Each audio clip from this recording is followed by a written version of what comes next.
Good morning. Look around you. Look at your hands, your desk, the room you're in. Now look inward. For years, maybe your whole life, you've been waiting for a sign. Waiting for that lightning bolt of inspiration, that perfect moment, that magical opportunity to fall from the sky and transform everything. What if I told you that moment is not coming from the sky? What if I told you the most powerful catalyst for change in your entire life isn't a year, a month, or even a day? It's just 10 minutes. 10 deliberate, intentional minutes that you choose to claim for yourself starting today. The most seductive lie we tell ourselves in the pursuit of change is that it requires a revolution. We are conditioned by stories of overnight success, of sudden epiphanies that erase a lifetime of habits, of Herculean efforts that reshape a person in a single glorious burst. We wait for that mythical Monday, that first of the month, that New Year's Day when we will, at last, become a different person. We believe transformation must be monumental to be meaningful. This belief is not just incorrect, it is the very anchor that holds us fast to the shore of our discontent. The truth, the liberating and perhaps daunting truth, is that the architecture of a new life is not built with the cranes of grand, sweeping declarations, but with the steady, patient laying of one small brick at a time. The most powerful catalyst is not a year, a month, or a week of frantic, unsustainable effort. It is the quiet, consistent power of a small daily investment. Imagine it as just 10 minutes, 10 deliberate, intentional minutes that you claim as sovereign territory for your future self. Why is this concept so radical? Because it bypasses the primary enemy of progress, overwhelm. The human brain is wired to recoil from tasks that seem too large, too complex, or too distant.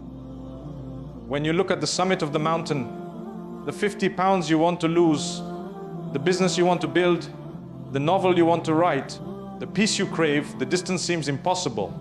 The scale of the endeavor triggers a cognitive shutdown. We feel a surge of anxiety, a sense of inherent inadequacy, and our subconscious, in a misguided act of self-preservation, whispers the most comforting and destructive lie.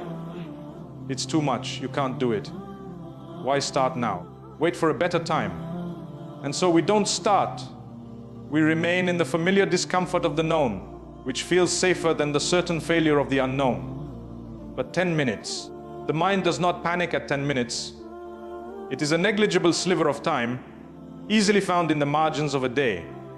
It's the time we lose waiting for a coffee, scrolling through a social media feed, or staring into the middle distance after a taxing meeting. It is so small that it disarms our resistance. There is no excuse not to do it. You cannot convincingly tell yourself you don't have 10 minutes. This is the psychological genius of the approach.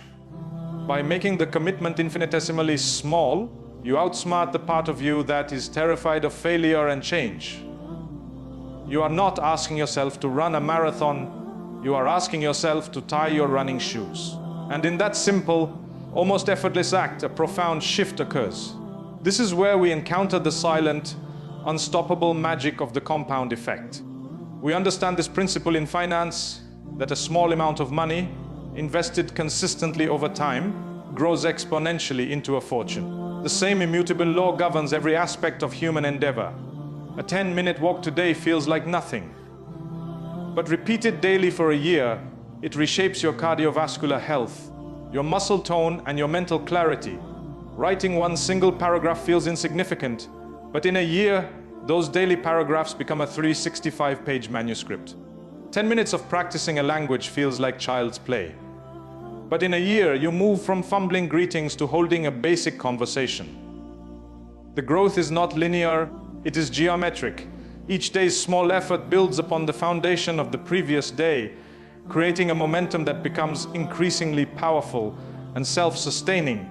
This consistency forges something even more valuable than external results. It forges a new identity. When you tell yourself you will write for 10 minutes and you do it, you are no longer just someone who wants to write. You are in that moment a writer. When you dedicate 10 minutes to mindful breathing or meditation, you are not just someone seeking peace. You are a person who values and cultivates inner calm. Each kept promise to yourself, no matter how small, is a deposit in the bank of self-trust. For too long, you may have broken promises to yourself, eroding your own confidence in your ability to follow through. Every time you say you'll start a diet tomorrow or go to the gym next week, and you don't, you reinforce a story of unreliability within yourself. But the daily 10-minute commitment is a promise so achievable that you can keep it. And with each successful session, you are rewriting that internal narrative. You are building evidence that you are a person of your word, a person who shows up for themselves. This burgeoning self-trust is the bedrock upon which all lasting change is built. You begin to believe in your own capacity, not because of a grand, one-time achievement, but because of a long, unbroken chain of tiny, honorable victories. The grand gesture is a firework, spectacular, loud, and fleeting. It burns brightly for a moment and then vanishes, leaving behind only smoke and memory. The small, consistent investment, however, is like lighting a single, steady candle in a dark room. Its light is soft at first, barely illuminating the immediate space. But you light it again the next day and the next. Soon, you have a collection of candles, their combined glow pushing back the shadows, revealing possibilities you couldn't see before. This is not the drama of a revolution, but the quiet, inevitable triumph of a daily ritual. It is the understanding that the mountain is not climbed in a single leap, but with 10 million deliberate, purposeful steps. And the most beautiful part is that you don't need to see the summit to take the first step or the next, or the one after that. You only need to commit to the 10 minutes directly in front of you. That is how you move a mountain. That is how you change a life. We live in an age of unprecedented noise. This is not merely the audible noise of traffic, construction, or the constant hum of electronics, though that is a part of it. The true, more insidious noise is the informational and emotional cacophony that bombards us from the moment we open our eyes until we finally, fitfully close them at night. It is the relentless ping of notifications, the endless scroll of social media feeds, the demanding chorus of emails, the 24-hour news cycle screaming its tragedies and controversies into our psyches, and the internal soundtrack of our own anxieties, to-do lists, and past regrets. We have become so acclimated to this static that we mistake it for the soundtrack of life itself. We have forgotten, or perhaps we have never truly learned, what silence sounds like. And in this forgetting, we have lost access to the most critical compass we possess for navigating our lives, our own inner voice. This constant external stimulation creates a state of chronic distraction, a condition where we are perpetually reacting to the world instead of consciously responding to it. Our attention, the most precious resource we have, is fractured into 1,000 tiny fragments, scattered across a digital landscape owned by corporations that profit from our lack of focus. We are so busy consuming the thoughts, opinions, and curated lives of others that we leave no room to hear the quiet, nascent whispers of our own soul. We fill every interstitial moment, waiting in line, riding the elevator, sitting in traffic, with a podcast, a song, a video, anything to avoid the terrifying prospect of being alone with our own thoughts. We have developed a cultural and personal phobia of silence, treating it not as a fertile void, but as an emptiness to be feared and filled. But it is precisely in this silence that the seeds of true change are sown. Before you can build a new life, you must first see the blueprint. Before you can chart a new course, you must first locate your true north. And this cannot be found in the noise. Your true north, your authentic desires, your core values, your unique purpose resides in the quiet, sacred space within you. It speaks in a hushed tone, a subtle intuition, a deep knowing.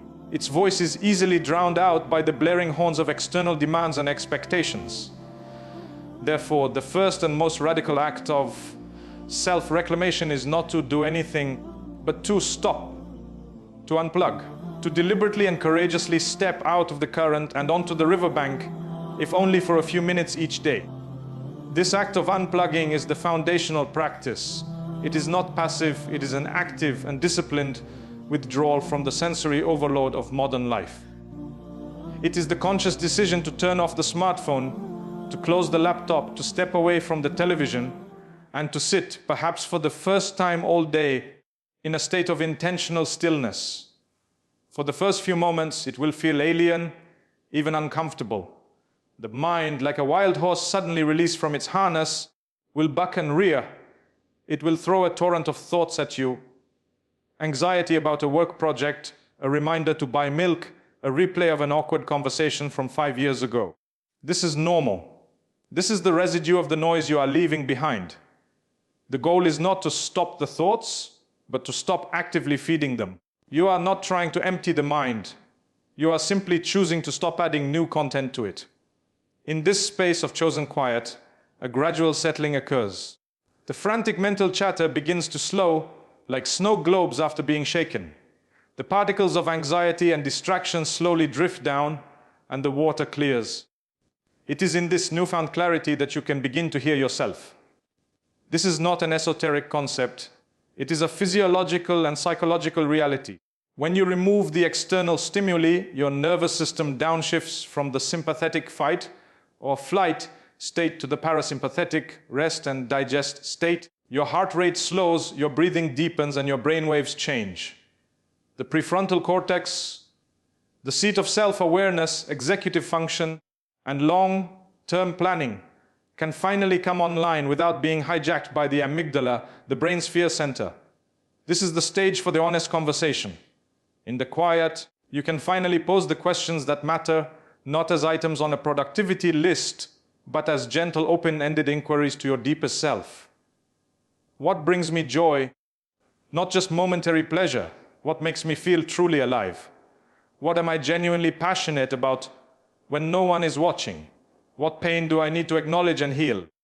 What does a life well lived look like for me and me alone? The initial answers may be faint, like a distant radio signal. You may hear only the echoes of what you should want, the ghostly voices of parents, partners, and society. But with consistent practice, the static fades and the true signal grows stronger. This process of seeking silence is not a retreat from life. It is the ultimate engagement with it. It is the strategic withdrawal of the archer, pulling the bowstring back to gather the power needed to launch the arrow forward with precision and force. By creating this daily sanctuary of quiet, you are not being unproductive. You are engaging in the highest form of productivity, the cultivation of self-awareness. You are building an inner citadel, a fortified space of calm and clarity that cannot be easily shaken by external circumstances. From this place of centered strength, your decisions cease to be reactive impulses and become conscious choices. Your actions are no longer scattered efforts to please others or quiet your anxieties, but aligned steps toward a destination you have chosen for yourself in the profound and powerful silence of your own being.